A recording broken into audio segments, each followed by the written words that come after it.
The problem with BMI actually is that it does a pretty good job to describe populations.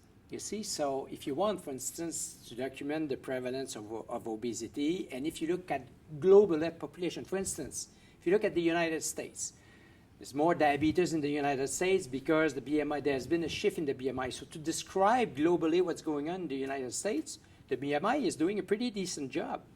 Problem with BMI is when you want to assess a single individual. So regarding the added value of measuring waist on top of the BMI, I think the ultimate study is the recent publication by the group of the Mayo Clinic, remarkable pool analysis in a huge sample of 650,000 individuals.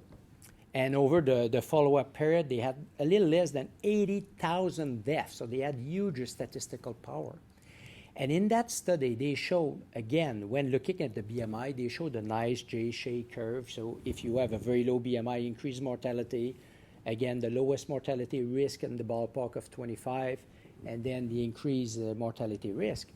But what they did, because the sample size was so huge, is that within very narrow categories of BMI is to divide those subgroup into sextile subgroup of waist circumference. And then within those BMI subclasses, you see a very nice progressive increase in mortality risk associated with an increased waist circumference, showing beautifully the added value. Actually, it shows that if you're not measuring waist, you don't know what you're assessing in terms of mortality risk if you only rely on the BMI. This is, in my opinion, the most powerful study that has been published so far on the added value of measuring waist on top of BMI in clinical assessment.